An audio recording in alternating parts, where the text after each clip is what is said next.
Hello, welcome back. The title of this lesson is called Solving Inequalities. This is part 1.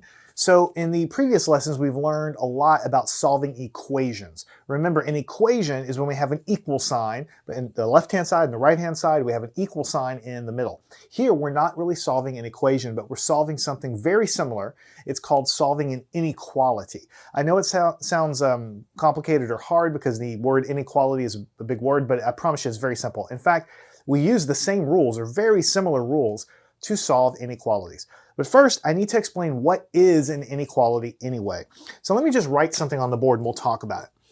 Here I have a variable x, okay? You know that x, when you don't have anything else written down, it just means it's a placeholder for a number. Could be 5, could be 3, could be 17, could be 4, right? But if I add something to the right of this, then we'll lock it down and it'll be very specific values. So if I say x and put this symbol next door with a 2, what does this mean? This symbol is, when you read it left to right, and it is the greater than symbol. Remember, the inequality always points to the smaller number. So the open side here must point to the larger number. The way that you read it in terms of English, when you encounter the large side first, when you get to the big side first, it's called greater than. So this is called greater than, right? So x is greater than 2, but we have a little underline underneath it. So you know how an equal sign is like 2 lines, right? Well, this is very similar to that. The top part means greater than, but the bottom part means equal to or equal to. Right? So what this means is that x can no longer take on any value I want, right? Like think about an equal sign. If I tell you x equals 4, that means x has to equal 4. If I tell you x is equal to 19, then you know x is 19. But here, we're not saying it's just equal to something. We're saying that x is larger than or greater than or equal to 2. That's what it actually means there, right? So in a nutshell, any number that is the number 2 or larger than 2 is what x can be. So 2 can be 3, 4, 5, 6, 7, all the way up to infinity, because it just has to be larger than or equal to 2. It could be any number. It could be 100 million. Anything bigger than 2 or equal to 2. Now remember, the numbers here that go into x can be any number. They can be decimals. That also means that any number bigger than 2, even tiny little fractions or decimals, are included in this as well. So for instance, 2.1, 2.0001, 2.000001, right? That's just a tiny bit bigger than 2, and so it also satisfies this as well. So any number bigger than 2, greater than 2, or equal to 2. Now I want to show you that typically what we do when we graph these inequalities is we put them on a number line here. And so what we're going to do in a minute is we're going to solve an inequality. We're going to use the rules of equations to solve for the values of x, but we're going to have that inequality symbol. So the answers we get will always look like what I just wrote on the board, greater than or equal to. And we always want to draw a picture of that. So for instance, if I was going to represent this guy, I'll just kind of draw a little arrow here. Remember what we wrote down is x is greater than or equal to 2. I'm just reminding you what it is, right? What we are saying is that if it was just x is equal to 2, we would just put a dot on the line. That's what we would put here, because the dot on the number line is where x is equal to 2. But we're not saying that x is just equal to 2. We're saying it's equal to 2 plus any other number bigger than 2. So what you do is you put a solid dot here to show that 2 is included in this, because it could be equal to 2. But then what we do is we shade to the right like this. And what you do is just kind of carry it on out as far as you want, and you put a little arrow at the end. What this graph is really telling you, kind of came off the graph here a little bit. What this graph is telling you is we're shading the number line. Anywhere in the shaded region on this number line is what this inequality represents, essentially. So before, if I told you x is equal to 4, you just put a dot on the number line. If I tell you x is equal to 3, you just put a dot on the number line.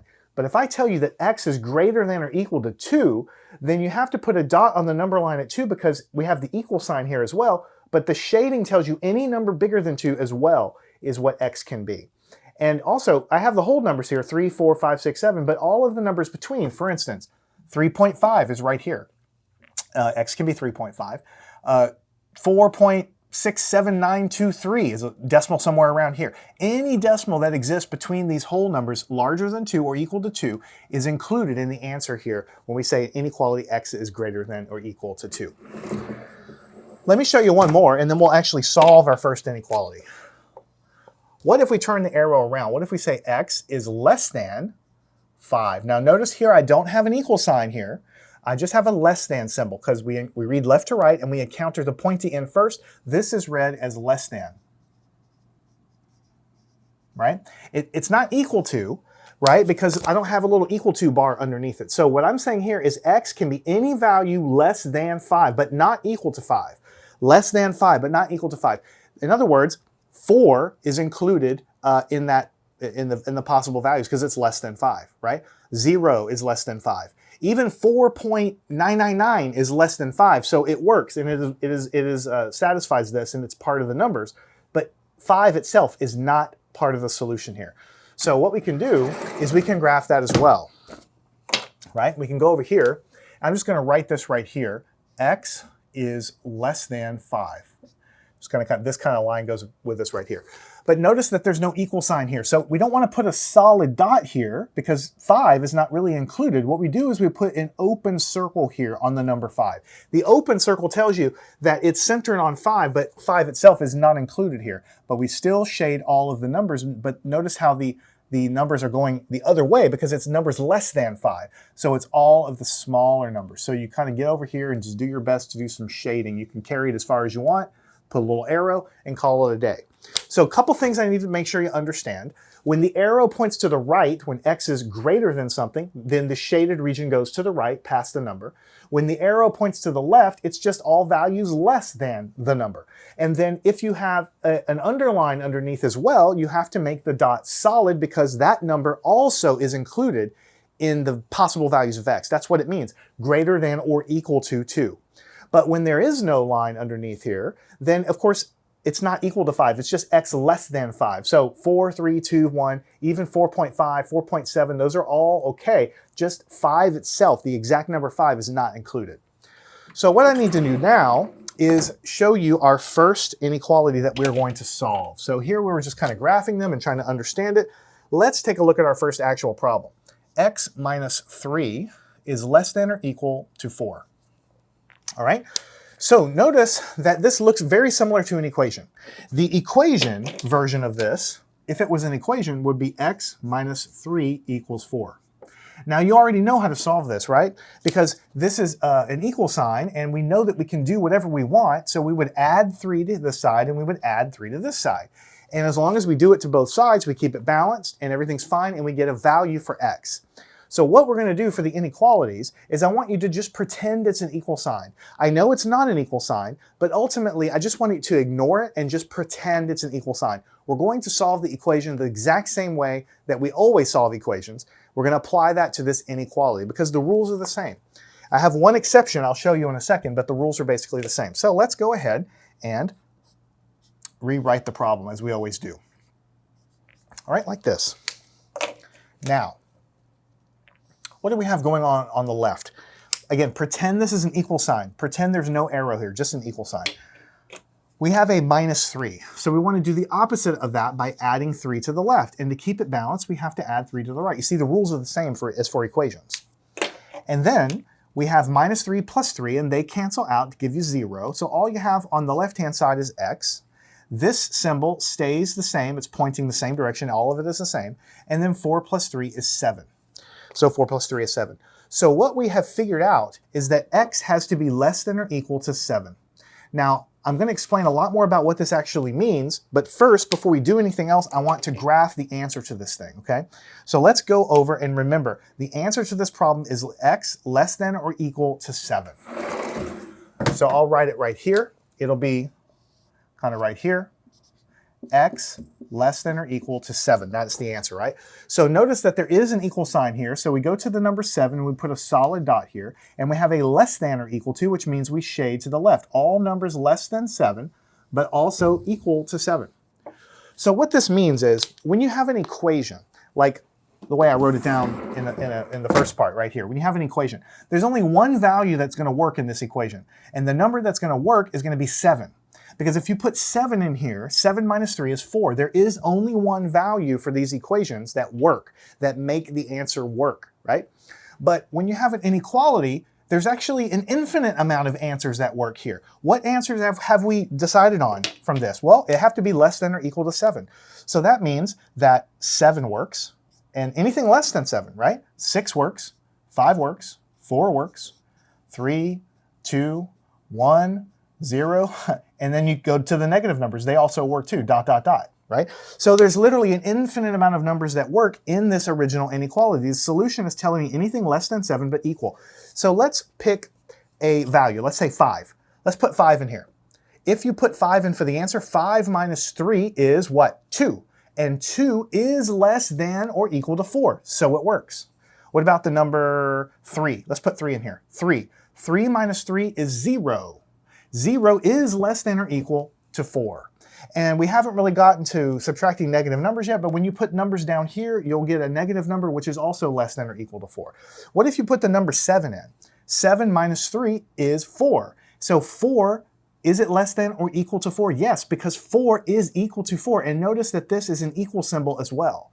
So what an inequality is just replacing the equal sign with an inequality symbol. You completely ignore the symbol and use all the regular equation rules of solving equations, doing everything to both sides, until you finally get it into what it looks like to solve an equation. But instead of an equal sign, you have this symbol here that you read as x is less than or equal to 7, which means there's an infinite number of numbers that we can put into this thing and still satisfy the inequality.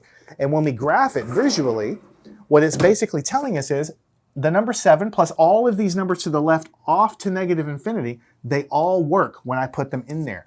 So we're graphing the solutions, because you can just look at the graph and anywhere you see a shaded thing here, and if there's a dot, that number works as well, counts as a solution. All right, now there is one gotcha I want to talk about before we finish solving all the problems, and that is I told you that we use the same rules of solving equations for inequalities. That is true. All of these are going to involve adding and subtracting, so it's going to be quite easy once we get the hang of it. But if, when you're solving an inequality, later on down the road, we're going to cover this a little more later, when you're solving an inequality, if you have multiplying and dividing going on, if you multiply or divide both sides of this inequality by a negative number, if you multiply or divide the inequality on both sides, because you can do what you want, right? If you multiply or divide by a negative number, then the symbol must flip the other way. The arrow points the other direction. And I know that you might see that the first time, like, why does that happen? I don't want to get into why it happens because it's not the focus of this lesson. We're going to get to it later, and I'll explain it in great detail later. But I just want you to know that the rules of solving inequalities are exactly the same as solving equations. The only difference is if you ever multiply or divide an inequality on both sides by a negative number, then the symbol has to flip directions. And that's because when you multiply by a negative, it kind of changes the meaning of what the sign is. I'll get into it later, but that's why. But for this lesson, we're not going to actually have any of those problems, so I don't want to focus on it too much. So now what I'd like to do is crank through and solve more problems. Let's say we have h plus 4 is less than or equal to 5. So what we do is we completely ignore and pretend this is an equal sign. So we just rewrite it, h plus 4, give ourselves some space, less than or equal to 5. Now what are we doing here? We are adding. So to get rid of the 4, we'll subtract on both sides. The only thing that will be left on the left-hand side, because this is 0, is h. The symbol, inequality symbol, comes down, and 5 minus 4 is 1. So what we are saying here is that this value of this variable can be anything less than 1, but it also can be equal to 1, right? So let's pick something less than 1. Let's go with 0, because that is less than 1, right? Put 0 in here. 0 plus 4 is 4, and 4 is less than or equal to 5, so it works. That number works. Let's put the number 1 in here, because we have an equal sign. 1 can go in here. 1 plus 4 is 5. Is that less than or equal to 5? Yes, because 5 is equal to 5. But let's pick something wrong here. We say that it has to be less than or equal to 1. Let's pick the number 4. That's definitely not part of the solution, because it's bigger than 1. Let's pick 4. 4 plus 4 is 8. And 8 is not less than or equal to 5. So this answer here, it tells us all the possible values of the variable that work in the equality. When we solved the equations before, there was only one answer. But here, there's an infinite amount of answers for inequalities, okay? Now, how do we graph this one? It's h less than or equal to 1. So over here, I'll do something like here. h less than or equal to 1. That's what it is. And it has an equal sign here, so we're going to put a solid dot right here. And it's less than or equal to 1. That means it has to be shaded to the left, smaller numbers. As we did, we already checked 0, we checked 1, and if we checked any of these other ones, then we would find out that that is correct as well. Okay, so less than or equal to 1.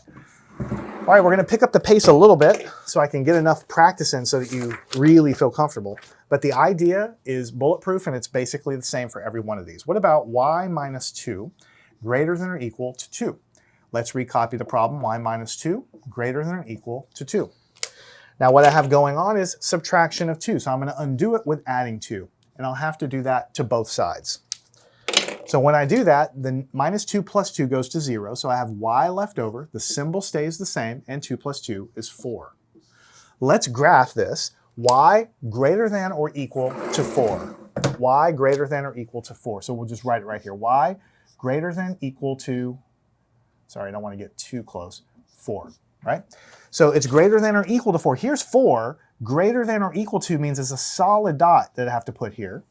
And greater than, of course, means I have to draw the arrow this way. That means that all of the numbers that work in that equality are 4, 5, 6, 7, 8, 9, 10, all of the decimal points between them and all the way to positive infinity.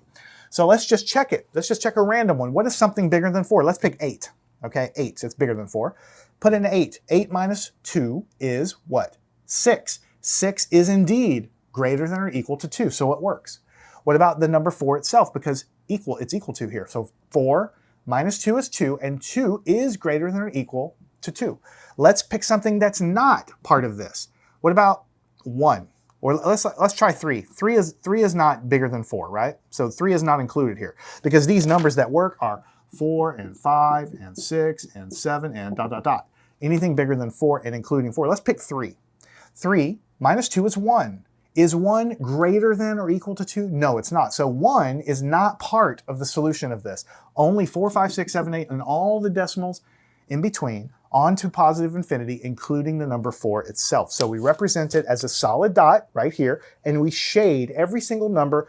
That's why we put an arrow, because we're including all the numbers beyond what we've drawn on this number line. All right. Doing great. Let's do one more, and then we'll have to erase our number lines to continue. Let's take a look at p plus 2 greater than or equal to 9. Let's rewrite it. P plus 2 greater than or equal to 9. We're adding 2 here, so we're going to undo it by subtracting 2, same as solving equations. And then we have 2 minus 2 is 0, so all we have left is p. Greater than or equal to 9 minus 2 is 7. We're saying this is the answer. Any number greater than or equal to 7.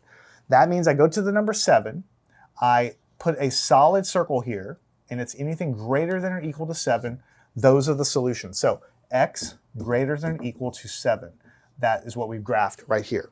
So 7, 8, 9, and so on. Let's pick something bigger than 7. Let's pick 9. So put 9 in here. 9 plus 2 is 11, and that is greater than or equal to 9. That's part of the solution. Let's pick something that's not in here. How about 5?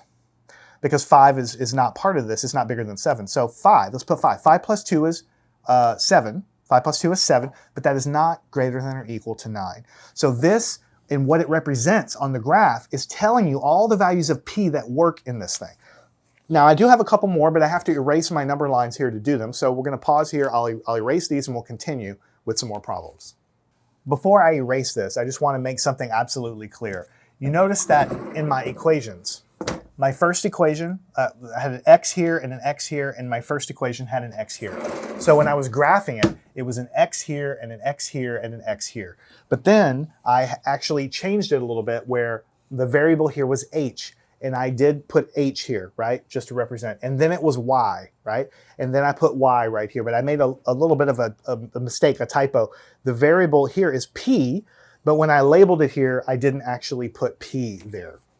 So just so no one's confused at all, this is really p greater than or equal to 7. And now I really will erase these, and then we will continue the lesson. All right, so let's take a look at the following inequality. K minus 3 less than 6. All right, so first let's rewrite it. K minus 3 less than 6. And we completely ignore the inequality. We have a and pretend it's an equal sign. We have a minus 3, so that'll be a plus 3 on this side. The opposite, plus 3 on this side. And of course, the minus 3 and plus 3 give us 0. That leaves only k here. We have a less than symbol, and 6 plus 3 is 9. So the answer is k less than 9. Now, what does that actually mean? Right? It means numbers less than 9, but not including 9, because there's no equal sign there. So, for instance, 8 and 7 and 6 and 5 and dot, dot, dot. Of course, the decimals also, like, 8.5 and 7.2 and things like that, but 9 itself is not included. So if we, for instance, stick the number 8 in here, right? 8 minus 3 is 5, and 5 is less than 6, so it works. But if we pick something out of this range, like 10, let's say 10 is not in this range, 10 minus 3 is 7, which is 7 is not less than 6, so it doesn't work, right? So this predicts the numbers that is going to work in there. Now let's go ahead and graph k less than 9. K less than 9. Now it's not equal to, right? So we don't put a solid circle, we put a empty circle there. That tells us we're centered on 9, but it is not including 9. So then you just do your best to shade left, and you can go as far as you want and put a little arrow there, and that tells us, anything less than 9, 8, 7, 6, 5, 4, 3, 2, and then all these negative numbers, they also work as well. And we'll learn more about how the negatives work as well later, but that's what this answer tells us. All right, only 2 more problems. Let's take a look at D, plus the number 1 greater than 3. D plus 1 greater than 3, let's go ahead and rewrite it. D plus 1 greater than 3. All right, so we are adding 1 here, so we're going to subtract 1 in order to do the opposite here. And then we'll subtract 1 from the other side. This gives us 0, so we have D, and then we have greater than, what's 3 minus 1? It is 2. So D is greater than 2, not equal to 2. It's greater than 2. That means numbers like 3, 4, 5, 6, 7, 8, 9, but not including 2 itself. So if we go over here, and for the previous problem, actually, it was k less than 9. So this one here is k less than 9. And then this one right here is going to be D greater than 2. That's what this one's going to represent. So we have to put an open circle on the number 2, not fill it in, because it doesn't equal 2. It's just everything bigger than 2. So we shade this direction. So as we said, 3, 4, 5, and so on work, but anything less than 2, these don't work. If you put them in there, they won't work. Just try it. Put 0 in here. 0 is not greater than 2, so it's out of bounds. 0 plus 1 is 1, and 1 is not greater than 3. All right, here's our last problem for this lesson. Let's take a look at 10 less than w plus 6. Now, do not worry if the variable is on the right or on the left. It doesn't matter. We just have to rewrite it in the way that makes sense to us. And so let's just go ahead and solve it exactly the way it sits here. We'll just recopy the problem, w plus 6. Now, to get the variable by itself, we have a plus 6 here. We have to do the opposite, which is minus 6. So we'll have to subtract 6 to this side as well. 10 minus 6 is 4. Then we have a less than symbol. This gives us 0, so we just have a w. Now, sometimes it's hard to read these things when the variable's on the right. So we're going to flip it around. You know how when we have an equal sign, we can flip it around as well. We can write the w on the left, and we can write the 4 on the right. But we have to put the sign in the correct way. We have to flip the sign around. You might say, why are we flipping it around? Well, it's because, look, the open side is right next to the w. The open side has to remain next to the w. The pointy side is next to the 4. The pointy side has to be next to the 4. So if you flip it around to make it easier to read, you have to make sure that symbol is pointing in the right way. And you just have to make it match what it was doing before. So we have w greater than 4. W greater than 4, that's the final answer. So greater than 4, let's see here. There's no equal sign here. It's just greater than, not equal to. So what we'll do is we will put an open circle on 4, and we'll shade to the right. Like that, greater than 4. So that means numbers like 4.5, 4.7, 5.3, 6.2, 7, 8, 9, anything bigger than 4, but not including 4. And if you pick, for instance, let's say something bigger than 4, let's pick 5. Put 5 in here. 5 plus 6 is 11. And if you read it, 10 is less than 11, so that works. But if you pick something out of range, let's say 3, that's less than, that's out of bounds here, because it's not greater than 4. Let's pick 3. 3 plus 6 is 9. Is 10 less than 9? No, it's not. So 3 obviously doesn't work. So this predicts and tells us the numbers that are going to be valid to make this work. And those numbers are any number bigger than 4, but not including 4 itself. So in this lesson, we've conquered the idea of solving inequalities. We basically do it exactly as we solve regular equations with the same rules, but we have to keep track of that symbol that's there. And when we get to the answer, we have to then understand what it means. And that symbol is telling us that whether it's greater than or less than, that the variable can take on lots of other values here. So we use different variables, k, d, this is w greater than 4. I guess I wouldn't label this w greater than 4. But the idea is when you graph it, you can visually see what numbers are going to be valid to make the original inequality work. When we have equations, it's just one value that makes it work. But within inequalities, it's a whole spectrum of numbers that make the original thing work, right? The other thing we said is here we did only problems with addition and subtraction. If you end up multiplying or dividing an inequality by a negative number, like in a future lesson we'll do that, then the symbol has to flip directions. And that is because when you multiply or divide by negative, the negative sign kind of changes the meaning of the inequality and changes the sign because it changes the meaning of what's happening. We'll get to that a little more later. I don't want you to worry about it now because it's kind of beyond where we're at. But I just wanted to tell you that's really the only difference in solving inequalities. That plus graphing it. Graphing it is a lot trickier too. I'd like you to solve all of these. I want you to solve them, and then I want you to graph them, because graphing them is part of solving them. With inequalities, you have to show graphically what numbers are part of the solution. And with a lot of experience and practice, I know that you'll get the hang of it. Solve all of these. We have part 2. We have more problems to give you more practice with solving inequalities. So follow me on to the next lesson, and we'll conquer it right now.